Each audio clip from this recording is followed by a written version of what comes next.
everyone. Welcome. MTL. Wait, we're not MTL anymore. I'm sure you guys already know. If you haven't looked at the Twitter or the TikTok site, we are no longer MTL Sports. That is in the past, humble beginnings, but we are now rebranding as the Sideline Brief, headlines and highlights, guys. Just in time for the NFL season to start. We wanted it. It's a long time coming. And it's finally here.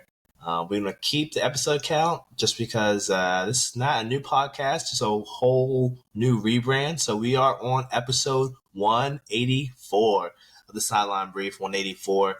For today's episode, guys, we have your boy Markel going solo dolo. Lawrence is going to be, he's going to be sidelined for a couple of weeks here. No worries, he's just having fun on vacation, enjoying himself. But we will discuss my week 2 picks. If you haven't checked out the last episode, Lawrence did his week 2 picks. I will do mine, and we will sprinkle in a little bit of other stuff. We got some NBA news that we missed out on.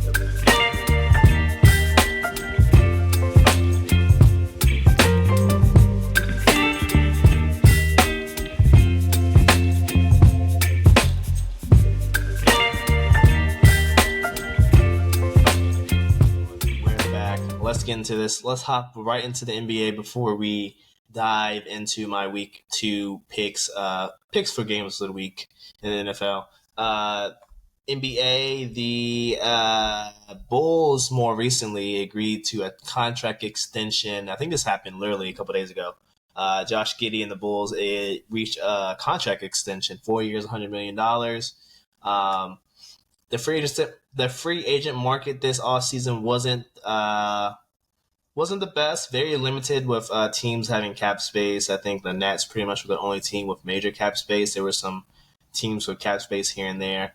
The Bulls and Giddey, I know Giddey wanted, I think it was first reported he wanted around $120 million, which would have been an extra, he's getting 25 now, but that would have been 30 per year, annual average. Now he's getting about $25 million per year. Giddey played well for the Bulls after getting traded in that Alex Caruso trade. Now, definitely the Thunder won that trade because they're they're the champs. They are the clear winners of that trade, guys. But now, would I have paid Josh Giddey $25 million? Hell no. But when you're the Bulls and you're kind of just collecting talent, no matter. I mean, Josh Giddey, he's a talent. I'm going to say that. He's a talent. He can sometimes get you triple doubles. He's really good at passing. He's a good rebounder. Defense is okay. He's not stellar on defense. Still a young prospect. He's still a young guy. He's 22. You see in the article. He's 22. Still has some room to grow. He hasn't hit his ceiling per se. Seems like he had a career season in Chicago. To be honest, I didn't watch a lot of Chicago games, so I can't really say for certain if he really looked like a $25 million per player. But that's what the market is nowadays. The Bulls are kind of in this retooling phase. They trade Levine, they trade Alonzo. They're trying to trade Vucevic, but no one wants to take that contract, so he will most likely get bought out probably before the season starts or shortly after the season gets started. So the Bulls are in a weird spot. I guess with them, they just need to keep talent, like I said, and this is them doing that. Another signing, Cam Thomas, and this is pretty weird because the Nets the Nets are dysfunctional. We know this. The Nets and the Jets, 2 New York teams, 2 New York franchises in 2 different sports. They're dysfunctional, and I don't see why they wouldn't sign Cam Thomas to a longer term deal. He decides to take his 1 year, $6 million qualifying offer, basically making him he can't be traded this season, and then next season he will become unrestricted. If he had just accepted a qualifying offer and then work out an extension, he would have been restricted this offseason. But there's a whole back and forth. I think the Nets kind of lowballed him. I get it that he's hurt a lot, but when Cam Thomas plays, he gets buckets, and you don't have anyone currently on your team that can get buckets. You traded Cam Johnson to the Nuggets. Yeah, you got MPG, but you're in the same situation. You inherited a guy that gets hurt all the time. So it doesn't make sense. I mean, you need scoring in today's NBA, so it doesn't make sense to not try to come to some decent long term deal for Cam Thomas. Didn't have to be a 4-year deal like Josh Giddey. Maybe you could have done a 3 for 30, or that's even still a little low. Maybe like a 3 for 60, or a 3 for 75. Like I think lowballing him was the wrong choice here. Now he's going to walk out your building next off season, and you don't get anything for him. And there's going to be bidders because there's more teams with more cap space next off season. So stupid move by the Nets front office. I don't agree with their decision here. Pissing a guy off that can easily get 20, 30 a night. Not a good decision here. And hopefully he balls out. Because if you look at his averages last season, 24 points, basically 4 assists, 3 rebounds, and about 31 minutes per game. Yeah, only played 25 contests, but let's be honest, the Nets were actively tanking. So if Cam Thomas were to actually play any more games, the Nets would have won more games. So that wasn't in their itinerary for last season. So we'll see. We'll continue to monitor the situation, but the Nets, rightfully so, are dysfunctional. NFL games of the week 2. A lot of chatter, of course, by the talking heads this week on the fallout of week 1. A lot of overreactions. None from your boy and Lawrence. We kind of kept it real for you guys. If you haven't checked out the last episode, please do. But week 2, of course, we're going to cover the Thursday game, recording this Wednesday night. Commanders, Packers. Packers with 3.5 spread. They're playing at home. I'm going to take the Packers in this one. I think the Commanders were not tested last game against the Giants. Honestly, I had higher hopes for the Giants. I knew the offense would be a problem, but the fact that they couldn't even get a touchdown in the game against the Commanders defense that, lost a couple guys. Yeah, they gained a couple guys, but they also lost a couple guys. I wasn't too impressed when I went to the preseason game and saw some of their starters play, and since he pretty much just had their way with them. So I'm not. The Commanders defense isn't suffocating. It isn't a top 10 defense. Will they be a average to above average? Yeah, they will. So that's something to look forward to if you're a Commanders fan. But if you are a Green Bay Packers fan and you're going into this game, you should feel pretty happy with what happened last week against the Lions. You lost Slayton, you traded Kenny Clark, and you can still stop the run pretty well.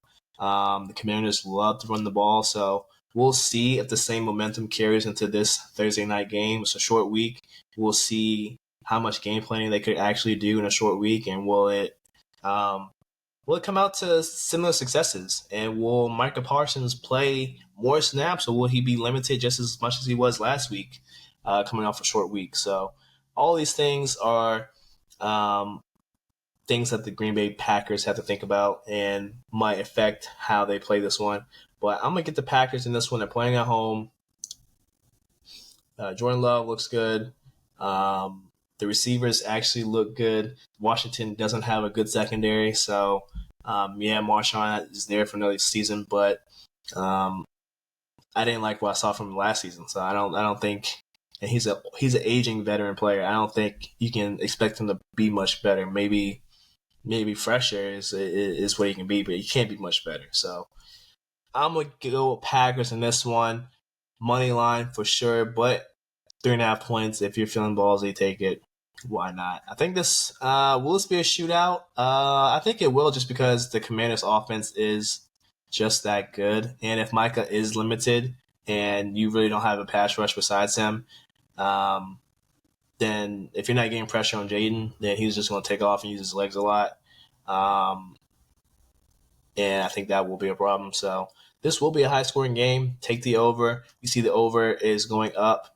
It opened at 47.5. Now it's at 48, at least ESPN bet. So take the over, take the money line, Packers money line, that is. And you will have a good night. Hopefully. No Friday game this week, so don't worry about that. Other games, of course, we're going with my Bengals. As you heard, Lawrence said take the Jag spread. I would not do that. I would actually take Cincinnati spread. I think last week was an anomaly. I think I kind of said last episode, the Browns just always play the Bengals really good no matter how talented or how devoid of talent they are. It's just how this has always been. It's always been like this in the AFC North. Every team plays each team a certain way. The Browns Bengals is always a shit show. Steelers Bengals is always fighting, and it's either a slugfest or it's a high scoring game. The Ravens is almost exclusively a high scoring game. That's just how it goes, guys. So I think it's just an anomaly. It's just a good old AFC North shit show of a game. And for once, the Bengals came out of it the winners. Those type of games they would have lost last season, in seasons prior, honestly, not just last season. So to come out there with a dub is very promising. Is very, it's like a good omen almost. So I'm gonna go Cincinnati in this one. Like I said, money line spread. The points, I wouldn't touch points in this one, guys, because this could go either way. It's either gonna be a shootout, even though I don't trust the Jags offense to be able to put up that many points. I don't trust ETN against this run defense after what I saw last week. I don't think he's going to have the same success, sorry, Lawrence, against that Carolina front. I think the Bengals run defensive front is going to I think they have the opportunity to be top 10 run defense, and that's going to be huge, but they got to put together more weeks of this. So, but they're going in the right direction. I think the offense will be better for Cincinnati. I think the Jags defense is decent, but not something that's, even remotely close to the Browns. They don't have a guy of Myles Garrett caliber. Yeah, you have Allen Hines, right? But I'm not really looking at him as even a top 5 rusher. So I'm not too concerned. Like if we're going against TJ, if we're going against Micah, if we're going against even Aiden Hutchinson, like, yeah, I would be scared, but I don't think he's in the same caliber as those guys. So I'm not too worried about that. I just think Joe, T, and Jamar needs to get on the roll early, and Zach Taylor just needs to fix his play calling, stop with the dumbass play calling. He did well first half, second half. I don't know what the hell was going on. We got to get some of these quick routes. We got to get creative in the beginning of the season. Don't wait until your back is against the wall to start calling these creative plays and these easy ways to get the ball into your best player's hands. So you don't have to make Joe hold on to the ball for way longer than and he knows that offensive line can hold up. The longer that Joe has to hold on to the ball and the offensive line has to block, the less time, or the less basically the less that the offensive line is going to last throughout the game. So if we keep getting these quick throws and then, keep getting the ball out quick and then we set up play action later in the game, we'll be in a way better spot. Saying all that to say, Bengals money line, Bengals spread. What is next? Out of the 1 o'clock games, I mean, of course, after last week from both teams, I'm Bills Jets will be on the Sunday Ticket quad box, guys. It'll be one of those games. Whether it's on actual local CBS, we will see. But if it's not, it will be in the quad box for me at least. Justin Fields looked very impressive. It looked like the Justin Fields that we saw when I think he went like 4-2 with the Steelers to start the season, and they replaced him with Russ. Looked like that didn't bother him at all, and he's played well last game. Of course, we already know what Josh Allen did. Not too much to go on there, but I actually like the Jets to cover in this one. I like them to cover in this one. You see they open at 7.5. That would have been great, but you get a touchdown, basically 6.5. I like that for this game. So I would go Jet spread in this one. I can see it over as well. I didn't see anything from the Bills defense that screamed that they were elite. It pretty much screamed they don't they're not good at run defense. Uh, they just have of course Bryce Hall, and they have Justin Fields, and they have Braylon Allen. That suite of runners. So I think their run defense will be tested once again. I think you'll see similar results in the run game. So um, not enough for the Jets to win, but they can definitely hang in there. Um, Other games in 1 o'clock window. I mean, I'll have the Bears Lions on, but as you guys know, the Bears are on the do not bet list. But I do want to see the Lions bounce back. We'll see if it was just the Packers and were the Packers truly that dominant, or was it the fact that they lost both the OCs and they can't kind of come back from that. Out of the 1 o'clock games, like I mean, do I want to watch old man Aaron Rodgers possibly stink it up because he gave everything he had last game? No, not really. So I think we're gonna skip the rest of the 1 o'clock games. 4:05 though, I'm definitely watching this Broncos Colts game. Like I said last episode, Bo Nix looks like he regressed. 2 interceptions, 1 touchdown. Awful play calling in the last minute of that game. What was Sean Payton thinking? That was terrible. Bo Nix with the weird sidearm hybrid throwing motion. I don't know he was doing. I mean, I don't know if that was intentional. Is his mechanics change? Like, what is going on? I don't know. I don't like that. They need to find the second receiver. Yeah, you paid Sutton. Yeah, he looked okay last game, but you got to find production out of somebody else. And the Colts. I mean, yeah, they play the Dolphins. The Dolphins suck, but I'm interested to see if they can replicate. Maybe not to the same degree, but can they get something similar from a way better defense? Because the Broncos did play well against the Titans when it came to defense, but the Titan. I mean, honestly, if the Titans receivers just catch a couple more balls, that game would have been way closer. So we shall see with that one. And then let's see where else we have. Did I stop sharing? God damn it.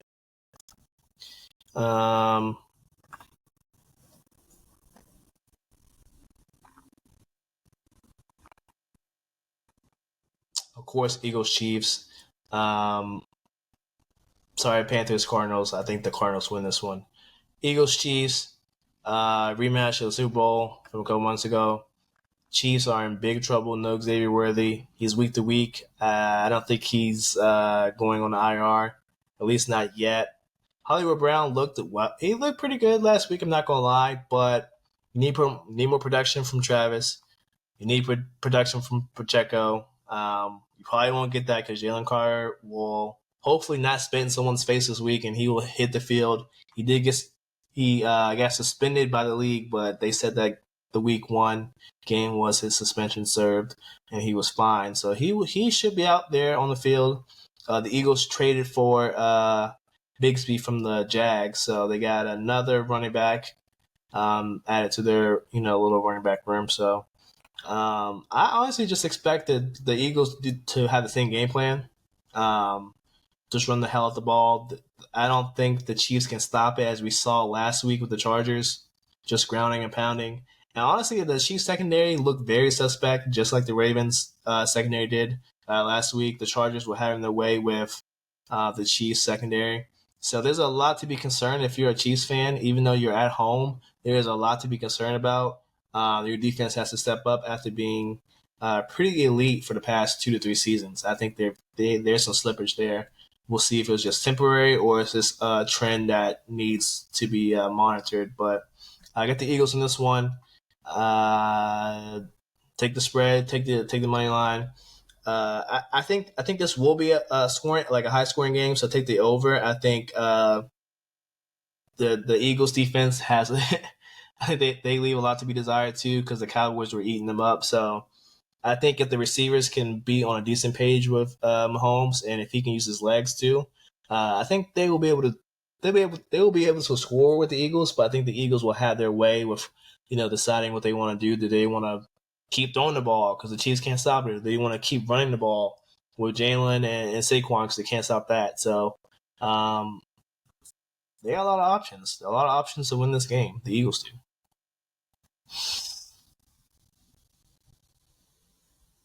The night game, Falcons Vikings. I am interested to see if JJ can actually pull off a full game of looking good. He pretty much only had like a quarter. I'm referring back to the Monday night game, but we'll see if the Falcons have a similar game plan to the Bears, and if they can actually implement that for a whole 4 quarters instead of the Bears.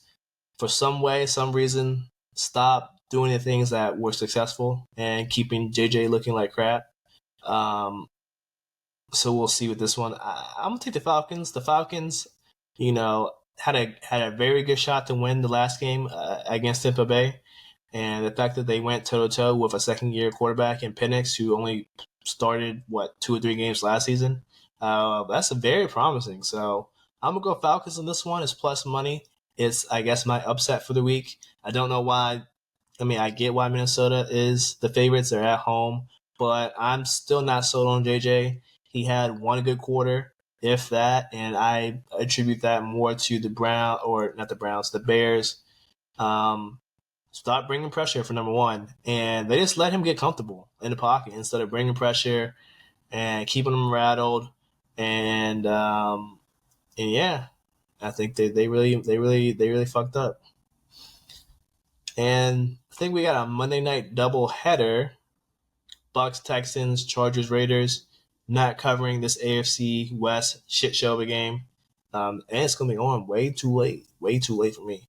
Will not cover that, but the 7:00 game, Bucks, Texans. I'm expecting similar results from the Bucks. I think they will keep dealing, as in Baker would keep dealing. Ibuka, great rookie, definitely has a chance to win Rookie of the Year. We'll see if he keeps some momentum going. The thing for the Bucks is if they can generate the same pressure that the Rams did against the Texans O-line, which is very terrible, we should see similar type of game.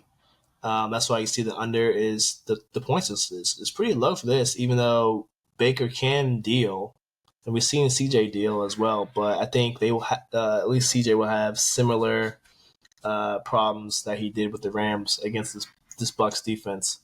So I'm gonna go Bucks in this one. I get it; they're underdog. They have plus money line, but I think this is one of those good bets that I'm not gonna say it's gonna happen, but this is more likely than the Falcons. I would say that for sure. And I think that's it for week 2, guys. Nothing else on my end.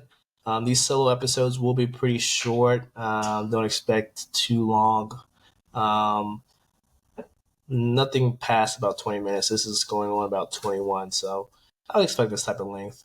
But other than that, the Canelo and Crawford fight is this weekend. It is on Netflix, I believe. So if you guys make sure you guys go check that out. WrestlePalooza is next weekend, not this weekend, next weekend. So we still got more fights to be announced. We did get CM Punk and Becky versus AJ Lee and CM Punk was announced, along with the Usos versus the Braun Breaker, and Big Body Bronson Reed at WrestlePalooza. And I believe we have a few others. I can't remember off the top of my head, but I think the biggest news coming out the WWE, unfortunately, I say this, WrestleMania, I believe 43 is going to be in Saudi Arabia. Now that's going to make some people happy. Your boy, not too thrilled about that. We can get into that next episode once more details leak out. But I mean, this is pretty much breaking news. This just happened maybe an hour ago. I'm gonna let this one simmer a little bit. I have some thoughts, but I don't want to totally get them out right now when I don't have all the information. But off the jump, do not like WrestleMania in Saudi Arabia. I do not think it's a good idea for various reasons, but we'll talk about that at another time and date. With that being said, guys, it's episode 184, The Sideline Brief. Yes, The Sideline Brief, a rebrand, but the same good old duo, Lawrence Markel. I will catch you guys next week. Enjoy week 2 of the NFL season. Enjoy that fight, Canelo Crawford, Saturday night on Netflix. And we will see you guys next week. Peace.